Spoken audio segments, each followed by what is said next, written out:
हमारे शरीर का एक ऐसा अंग जो तब तक बड़ा होता जाता है जब तक हम अपने प्यूबर्टी पर न पहुंच जाएं, यानी जब तक हम पूरी तरीके से वयस्क न हो जाएं। और जब हम वयस्क हो जाते हैं उसके बाद ये अंग धीरे धीरे साइज में छोटा होने लगता है और 75 साल की उम्र आने तक तो ये बिल्कुल एक धागा सा बन के रह जाता है। बिल्कुल कमाल की होने वाली है आज की ये वीडियो। बहुत ही छोटे सी वीडियो में बहुत कुछ जानने को मिलेगा आपको। आज मैं आपको हमारे शरीर के अंदर एक बहुत ही रहस्यमयी अंग के बारे में बताने जा रहा हूं। तो बिना किसी देरी के चलिए ये वीडियो शुरू करते हैं। और अगर आपको ये वीडियो अच्छा लगेगा तो बिना लाइक किए तो इस वीडियो को आप जाइएगा मत। देखिए, जब बच्चा अपने माँ के गर्भ में होता है तब 8वें हफ्ते में वो रहस्यमयी अंग डेवलप होना शुरू हो जाता है माँ के गर्भ में ही। यह हम मनुष्य के अंदर एकमात्र ऐसा अंग है जो जन्म लेने से पहले ही पूरी तरीके से अपने शेप में आ जाता है और उस रहस्यमयी अंग का नाम है थाइमस।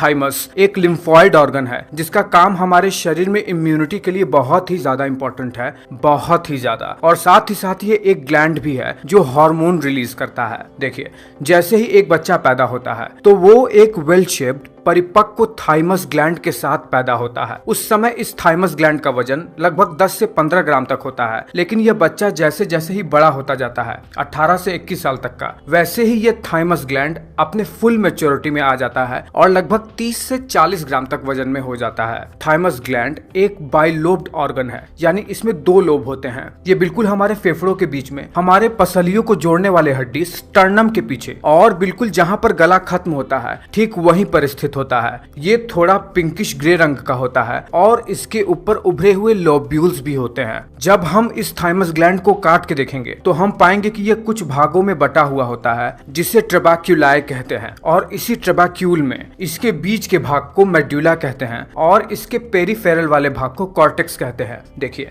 यहीं से जानना शुरू करते हैं कि हमारा ये थाइमस ग्लैंड हमारे इम्यूनिटी में बहुत और बहुत ज्यादा इंपॉर्टेंट रोल प्ले कैसे करता है। देखिए, हमारे इम्यूनिटी के लिए एक बहुत ही इंपॉर्टेंट सेल होता है टी सेल, जो किसी भी वायरस से या बैक्टीरिया से एंटीजन को लेकर हमारे बी सेल को एक्टिवेट करता है। और बी लिम्फोसाइट सेल इन सभी बैक्टीरिया और वायरस को मारकर हमारे शरीर को इन इन्वेडर से बचाता है। ये अडेप्टिव इम्यूनिटी का पार्ट होता है। और हमारे शरीर में ये टी सेल, जिसे टी लिम्फोसाइट भी कहते हैं, उसका मैच्योरेशन इसी थाइमस ग्लैंड में ही होता है। देखिए, सबसे पहले तो इस टी सेल का अर्ली फॉर्म डेवलप होता है हमारे हड्डियों के अंदर जो बोन मैरो होता है उसमें। ये बहुत ज्यादा इंपॉर्टेंट पार्ट है हमारे शरीर के लिए। फिर वहां से जब इस टी सेल का अर्ली फॉर्म, जिसे प्रोजेनिटर सेल कहते हैं, ब्लड स्ट्रीम से होते हुए हमारे थाइमस ग्लैंड में आता है, तब वहां पर इसका मैच्योरेशन शुरू होता है। बोन मैरो में से आए ये इमेच्योर टी सेल जैसे ही थाइमस में आते हैं,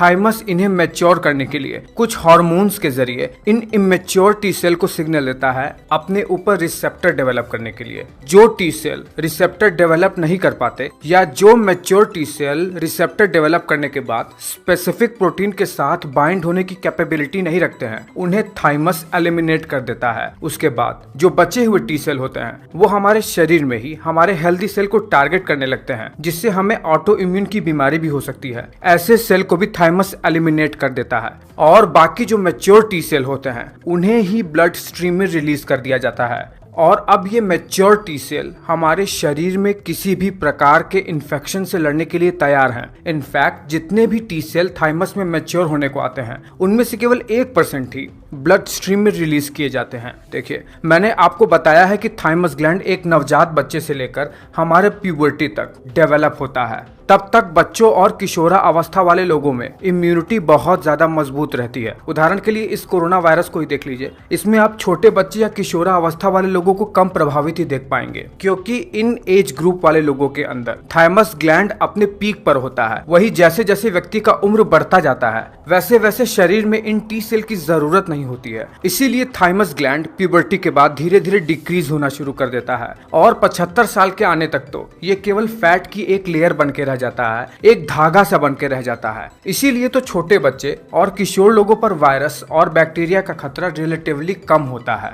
और चूंकि छोटे बच्चों को इम्यूनिटी की बहुत ज्यादा आवश्यकता होती है, इसीलिए प्रकृति ने ऐसी व्यवस्था बनाई है। तो ये वीडियो आपको कैसा लगा है मुझे नीचे कमेंट करके जरूर बताना। अच्छा लगा है तो लाइक करके ही जाना।